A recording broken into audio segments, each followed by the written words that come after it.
On today's 13th Floor Music Talk interview, we head to Brooklyn to talk to Torres about her new album, Thirstier.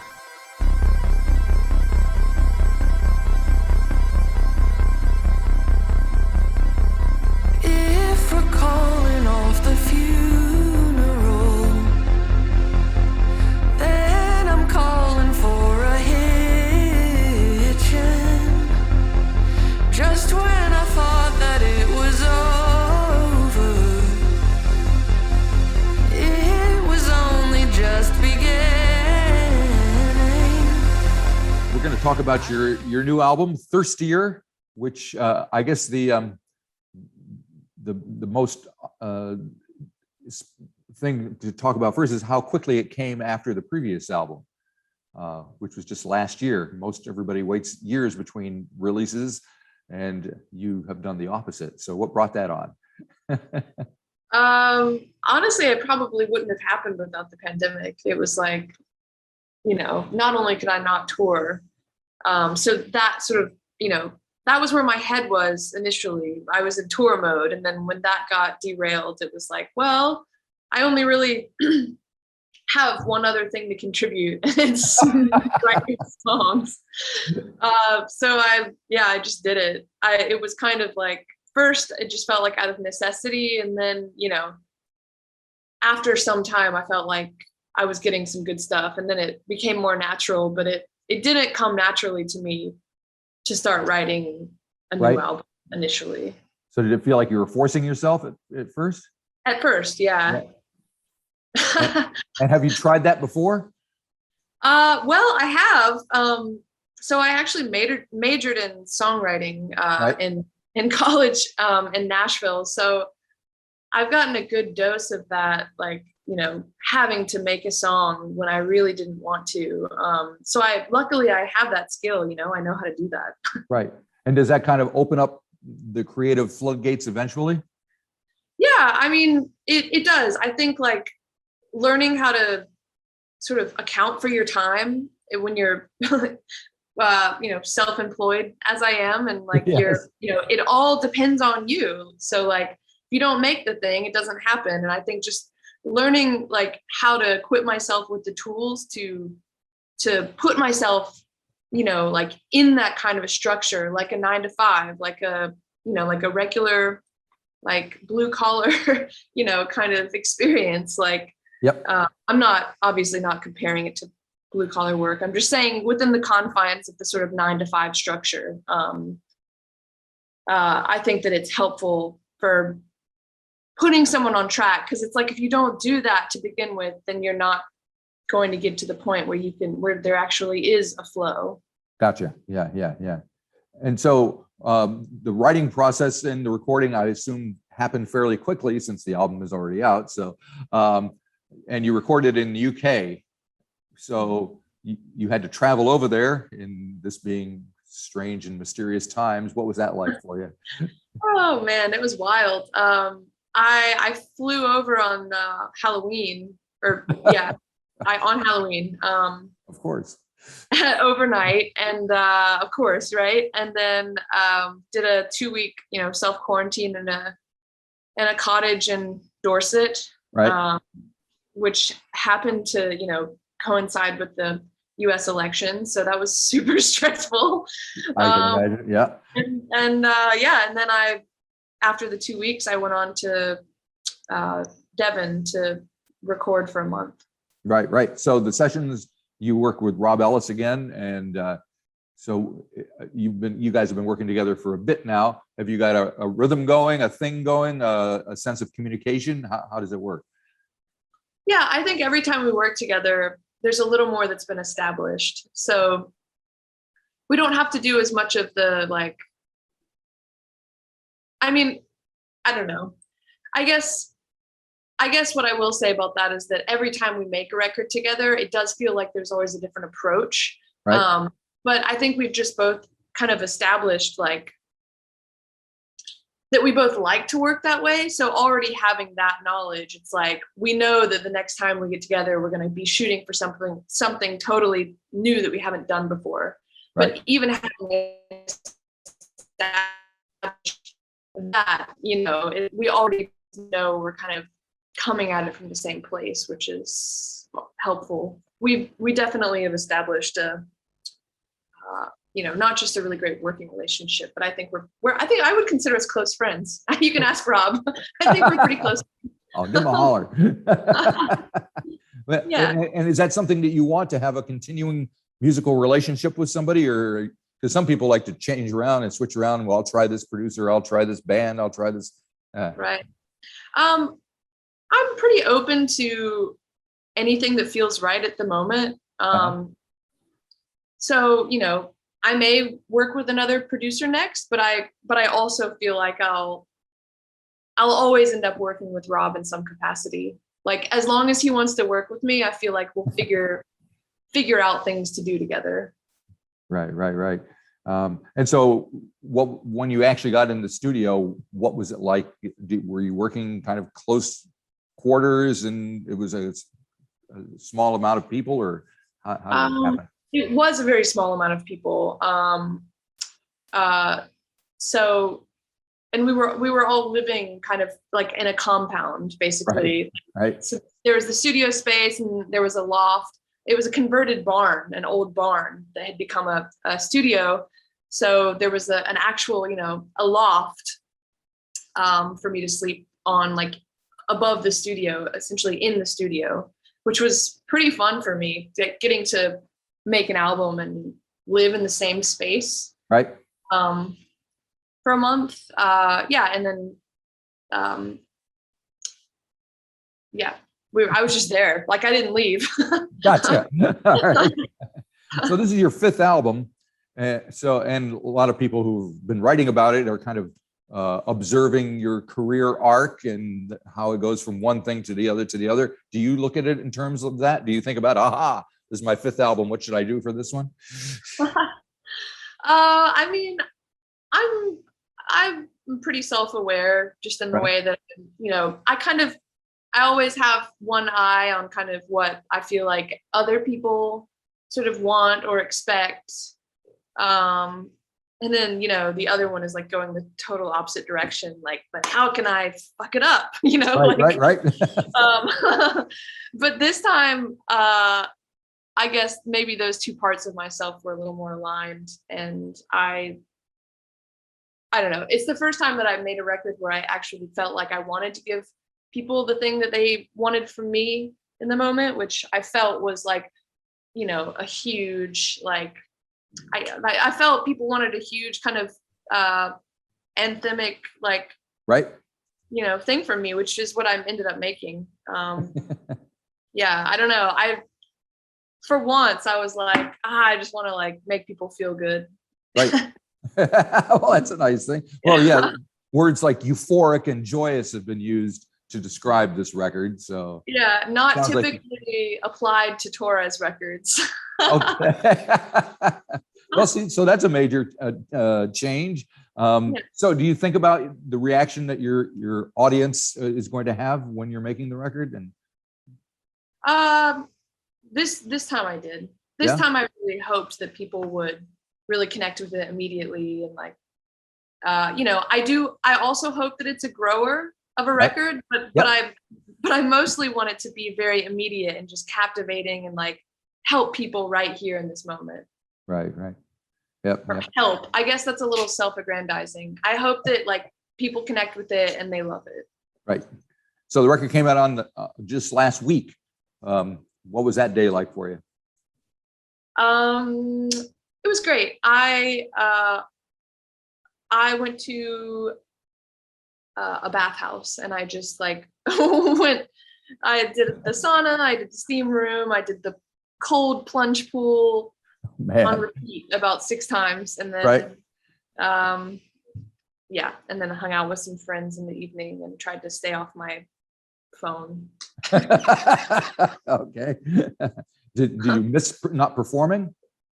Yes. I've found that aspect of this lockdown really,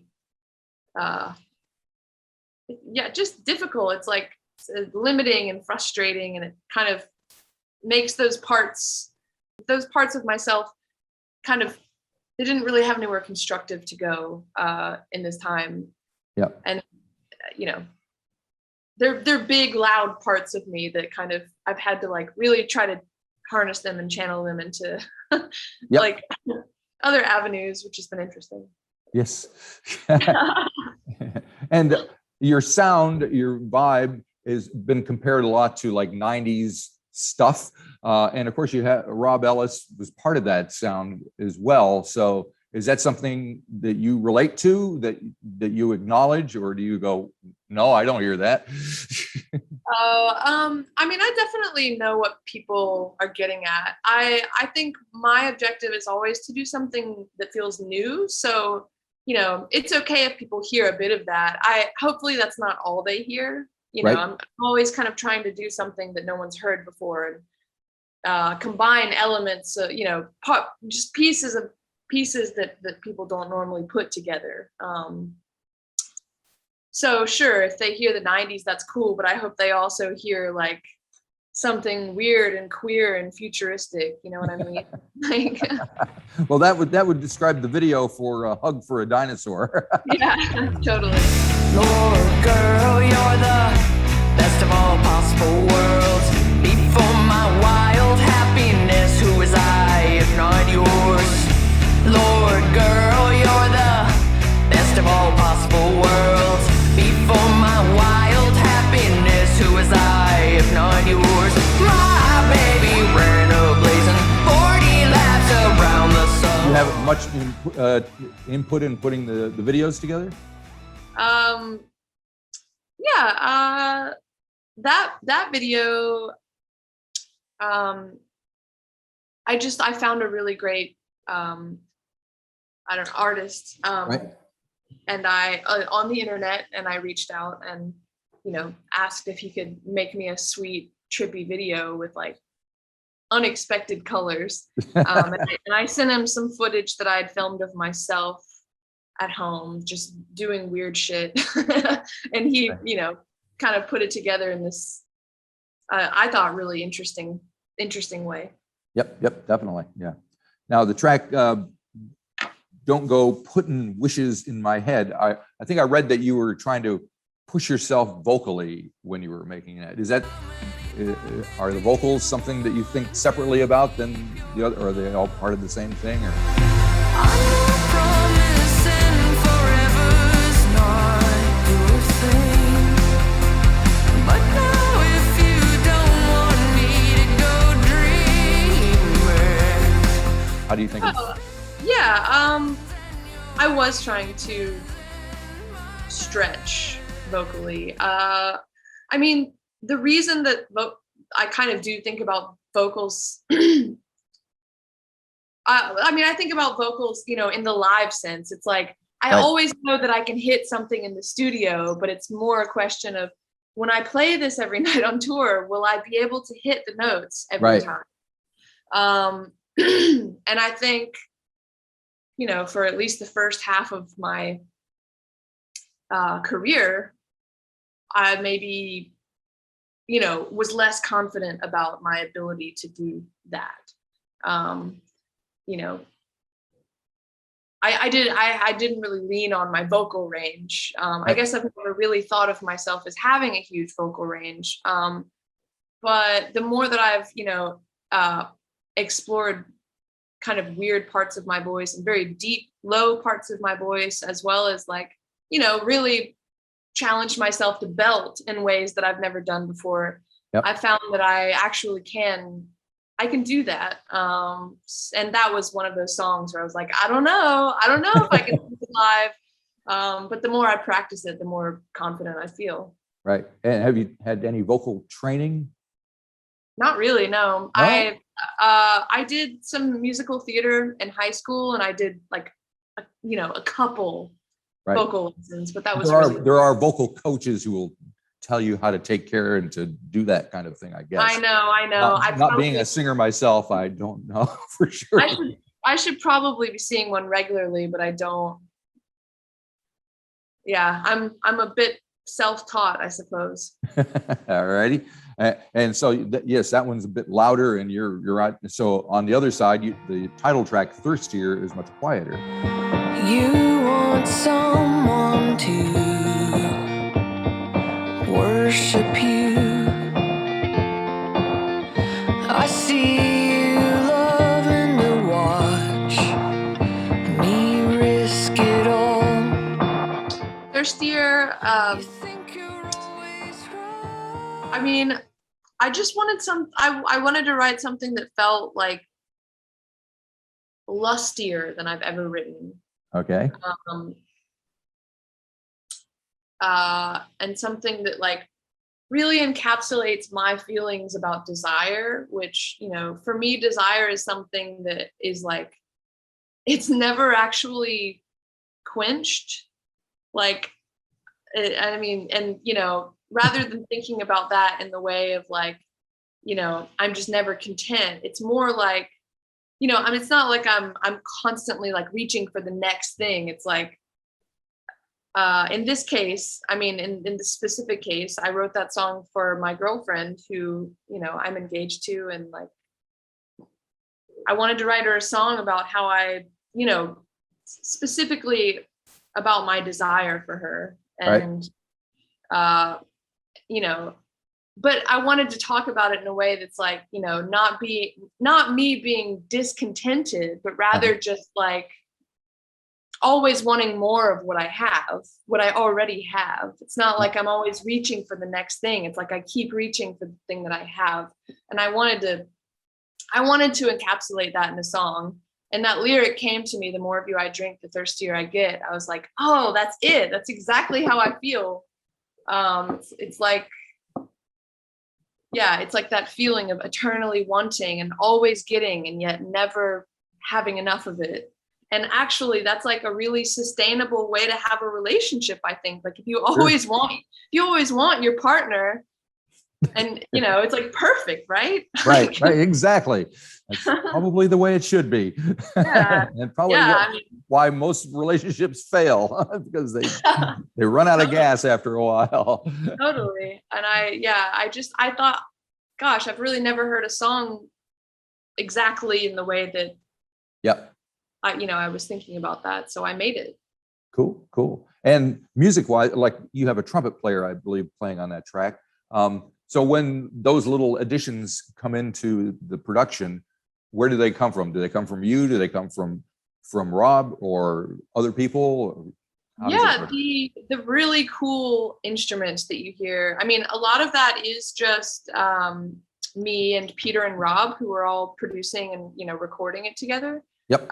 But then a lot of what you hear is also Rob reaching out to like his very trusted, like, you know, like basically the people that he asks to perform on like all the records that he's working on.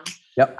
So like we have a little Adrian Utley from Portishead playing some synthesizers, and a little bit of Ben Christophers, who's like multi-instrumentalist extraordinaire. He played a lot of weird stuff. A marxophone. Yes. And we've got the trumpet, who's oh my God, Simon, it's like Dobson. And then Will Harvey on violin, and all of these people are, you know, comrades of Rob's, which is really, it's an amazing thing. When I go work with Rob, he has these people that are so wonderful and like always basically willing to just like lend their talents because they love doing it so much. And I love that. It always feels so natural, the way that those contributions come about. Right. So the marxophone is kind of like a zither, isn't it? Yeah. Like, and that's on the Big Leap? It is on Big Leap. I think you also hear it on Hand in the Air, I want to say. I was on my way to see a seer on 14th. The morning you fell 30 feet. Your body broken on concrete across the country in the Georgia heat. Yes. So the big leap. Have you gone to a psychic? Yeah, that song is pretty. It's pretty literal, actually. So yeah, my father, my parents live in Georgia where I grew up, and my father fell off of a roof while he was working a few summers ago, and I was actually literally walking to see a psychic in New York at the time, the exact moment that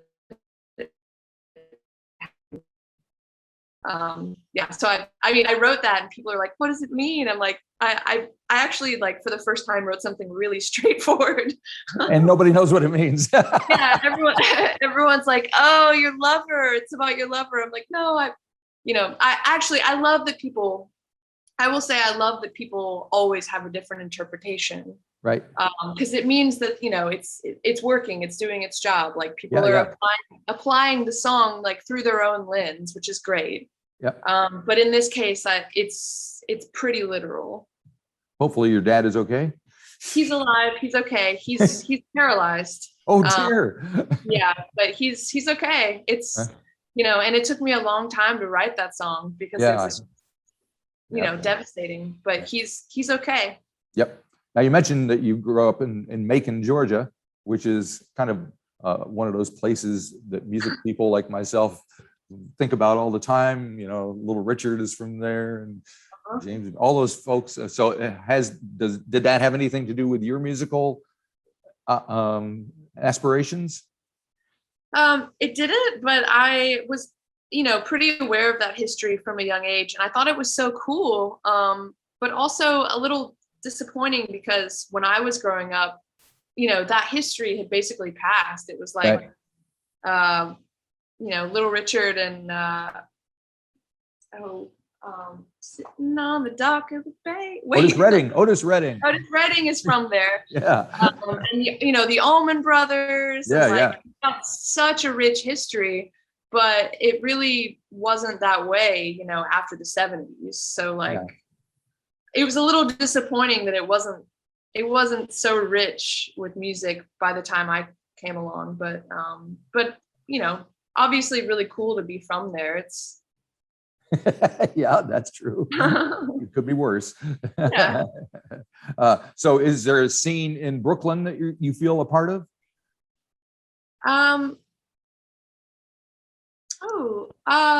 Well, more than anything, I think at this moment, I'm actually hanging out with a lot of painters. Oh, yeah. Because Jenna, my fiance, is a painter, and it's kind of like, the world. I have to ask, did she paint the thing behind you? Oh, yes. Yeah. This is my flex of the day. Yeah. This is how she asked me to marry her. But she's, an incredible painter, and has a lot of incredible painter friends. And I've actually really enjoyed hanging out with painters. It's like, it's a very rich scene, actually, and like so interesting. And I feel like I get so much out of it creatively, in a way that I've felt kind of starved for a long time, to be honest. That's not to say that I don't love, also like hanging out with musicians and being part of that kind of a crew as well. It's just that, sometimes that can feel a little stale, and I need to look elsewhere for food. Scratching a different creative itch, I guess. Something. Yeah, for one, painting, it's like visually, it's like there's so much color that comes into my world, like that I wouldn't have dreamed, like colors that I wouldn't have dreamed of putting together, and it,